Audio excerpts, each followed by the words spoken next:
मम्मा का मोबाइल। मम्मा सिद्धि बाबा बनी हुई है, सिद्धि बाबा बनी हुई है। बाबा का मोबाइल तोड़ दिया। बाबा आपको नींद आ रही है, जल्दी आ जाओ। हमें ऊपर सो जी मम्मा मैंने डाल दिया दूसरा मोबाइल पर मैं जो लूंगी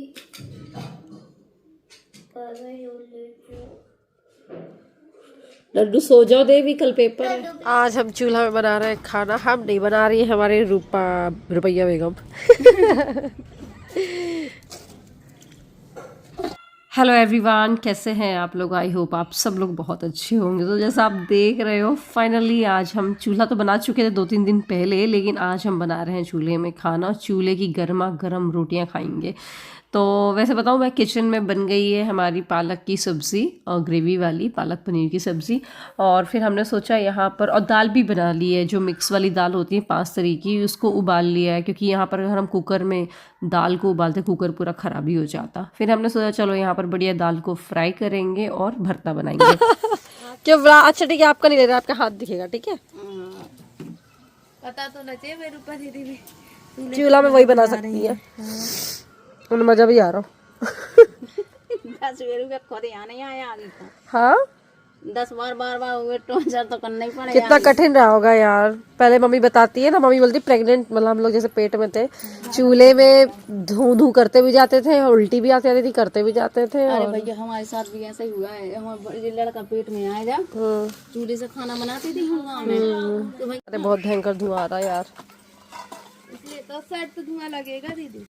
सो स्मोली ने बोला कि चलो मैं दाल फ्राई करती हूँ इसमें। तो बस स्मोली लग गई है दाल फ्राई करने के लिए। लहसुन काट रही है, प्याज और टमाटर तो अंदर से काट के ले आई थी वो। हाँ वो तो हो ही जाएगी। वो पूरी दिख नहीं रही, साइड में पूरा तेल चिपक गया।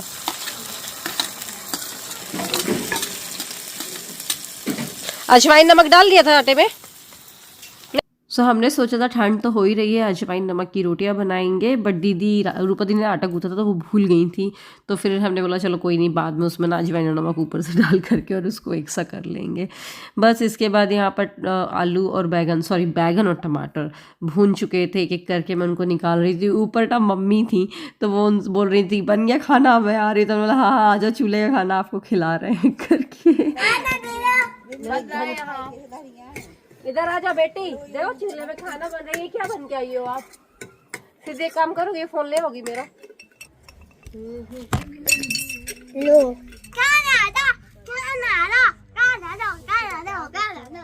दाल रोटी है, वाली दाल नहीं है जो आप खाती हो, ठीक है ना, अच्छी दाल अलग है। तो बच्चे तो अभी खेल रहे थे। अब उनको जैसे पता चला चूल्हे में खाना बन रहा है तो बिना भूखे उनको भूख लग गई थी। तो वैसे ना सिद्धि येलो वाली जो तुअर की दाल होती है, जो रोज़ बनती है, वो खाती है। तो मैंने उसको वही बोला, बट आज उसने ये वाली दाल भी खा ली थी। वो होता है, थोड़ा नया माहौल मिला। तो बस टमाटर बैगन वगैरह भुन गए थे, तो चोखा मैं तैयार कर ही रही थी। साथ में मैंने बोला चलो आटा भी एक सा कर देते हैं, अजवाइन और नमक डाल करके। मीनवाइल स्मोली दाल फ्राई कर रही थी, वो भी हो ही चुकी थी। और फिर बस रूपा दी बोल रही थी कि मैं बनाती हूँ रोटियाँ, क्योंकि ऑब्वियसली वो हम लोग से बनाते नहीं बनेंगी।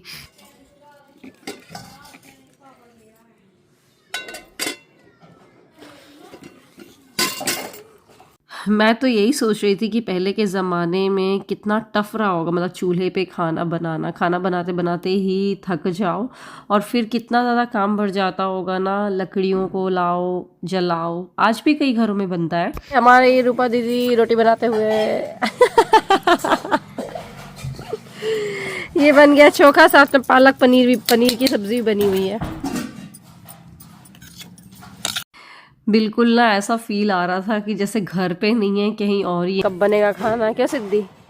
और पालक पनीर बन गई है। बन गई है, अंदर रखी हुई है। खाना बनाओ, आ गई है। खाना दे दही यही है सब कुछ, इसलिए रख लिया ना हम लोग। बर्तन हम थोड़ी टाइम लगेगा। खैर जब से हम लोग पैदा हुए हैं, मेरे ख्याल से हमारी जनरेशन के जितने भी लोग होंगे उनके घर में कम ही बनने लगा होगा अब तो चूल्हे में खाना। लेकिन हाँ, पहले ज़रूर बनता था और इसी वजह से हमने बहुत कम देखा है चूल्हे में खाना बनते हुए, ना के बराबर। हाँ, कुछ दूसरे काम होते हुए देखे, जैसे गर्म पानी कर लिया या ऐसा कुछ, बट खाना वाना बनते, रोटियां बनते नहीं देखी है। लेकिन जो चूल्हे की रोटियों की बात है ना, वो अलग ही है। मतलब आप बिलीव नहीं मानोगे, रोज़ से ज़्यादा हम लोगों ने रोटियां खा ली थी, लेकिन बिल्कुल हैवी फील नहीं हो रहा था, ज़रा भी नहीं।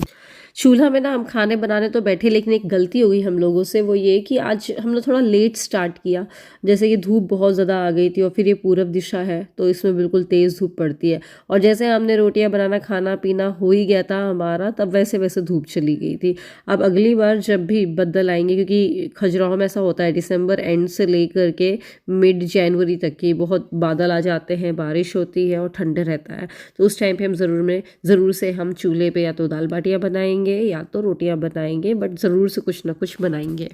सो यहाँ पर हम लोग मम्मी को और दोनों बच्चों को प्लेट लगा रहे हैं। साथ में हमने फ़ोन भी कर दिया था शोभित भैया और सौरभ को कि आ जाओ भैया, गरम गरम चूल्हे की रोटी बन गई है। बट वो लोग भी किसी काम में फंसे हुए थे, फिर बाद में आके खा गए थे। रूपा दी यहाँ पर बता रही थी कि अंगारों पे ही रख के हमें रोटी सेकनी चाहिए, लकड़ी के ऊपर नहीं आना चाहिए, वरना लकड़ी के धुएं की वजह से रोटी कड़वी लगने लगेगी। रूपा दीदी हमारी माहिर है वो इन सब कामों में। तो रूपा दीदी को हम लोगों ने माइक्रोवेव चलाना सिखा दिया, वो हमें चूल्हे वाले चीज़ें बता रही थी कैसे क्या होता है। ऐसी लग रही सिद्धि, डिलीशियस, अच्छी लग रही है। सो आप देख सकते हैं पालक की सब्जी है, दाल है मिक्स वाली और चोखा है। बस बढ़िया गरम गरम रोटी बनती जा रही है और खाते जा रहे हैं सब लोग। और पता है ना, ऐसे ही होता था पहले के ज़माने में, मम्मियाँ लोग बैठ जाती थी चूल्हे के पास, वहीं पे सब प्लेट लगा के बैठ जाते थे, वहीं चूल्हे पे रोटी बनती जाती थी, पास पास में बैठ करके सब आराम से खाते रहते थे। अब धूप चलेगी रूपा दी, अब मज़ा आ रहा क्यों? हाँ, थोड़ी ठंडा कर दो, तो बहुत तेज। तो सौरभ लोग भी आ गए थे खाना खाने के लिए, उन्हें बड़ा अच्छा लगा रोटी खा करके बढ़िया चूल्हे की। सो गैस चूल्हे की रोटी खाने के बाद फाइनली थोड़ा सा रेस्ट किया। फिर उसके बाद ना आज ये प्लान था कि ना वो गुड़ के जो खुरमे होते हैं ना, ठंड में बहुत अच्छे लगते हैं, तो वो बनाना है करके। तो मैं फिर सोची चलो आज चाय पी लेते हैं, फिर उसको बनवाएंगे। और ये भी सोचा था कि आज कुछ यार रील शूट कर लेते खजुराहो कारीगरी के लिए, बिकॉज आज थोड़ा ठंड कम है। तो लेकिन वही काम करते करते मुझे रात हो गई थी, करीब 7-8 बज गए थे, इसलिए मैंने कल ही लाइव नहीं किया था, फिर उसको आज लाइव किया है। तो यहाँ पर मैं नीचे आई तो रूपा दी ऑलरेडी, मतलब मम्मी ने आटा गूँथ दिया था और रूपा दी उसको कट कर रही थी। बट ये थोड़ी पतले कटे हुए हैं, इनको थोड़ा सा मतलब स्क्वायर शेप में काटना होता है, तो जिससे कि वो अच्छे भी लगते हैं खाने में। और आपको पता है नन्नू सिद्धि को तो इतने पसंद है ना, वो बनते बनते ही गुनगुने खा गए थे इतने सारे। बस यहाँ पर सिद्धि पानी पीने आई थी, पानी लेने आई थी, उसको पानी दे रही हूँ मैं। फिर यहीं पे हमने चाय बनाई, साथ के साथ चाय पिया। इसमें ना आटे में मोयन भी लगाना होता है और गुड़ के पानी से इसको गूँथते हैं जिससे कि मीठी रहते हैं। और वो जो शक्कर पारे वाले होते हैं ना, जिसमें शक्कर की चाशनी की मतलब लगाई जाती है परत, वो हम लोग को नहीं है पसंद, ये गुड़ वाले ज़्यादा अच्छे लगते हैं। तो ये देखिए कितने अच्छे से मतलब क्रिस्पी बने हुए हैं। सो बस ये सब काम करते करते ही 6 बज गए थे और शाम को 6 होते ही अंधेरा हो जाता है, कुछ भी काम करने का मन नहीं करता है। फिर मैंने 7 बजे अपने मन को बहला करके समझा करके मैंने बोला चलो कर लेते हैं, फिर मुझे मायके भी जाना है तो वहाँ भी थोड़ा 2-3 दिन लग जाएंगे। तो बस फिर ये जल्दी से मैंने रील शूट किए, जिसको मैंने फिर आज ही पोस्ट किया, कल नहीं कर पाई थी, ऑलरेडी लेट हो चुका था। और 2-3 रील मैंने शूट कर ली है और जो कि आपको मिलेंगी। तो बस इसी के साथ इस छोटे से ब्लॉग को ख़त्म करते हैं। ब्लॉग पसंद आए तो ब्लॉग को लाइक करिएगा, शेयर करिएगा। मिलता है अगले ब्लॉग में, अपना ध्यान रखिएगा। Bye bye.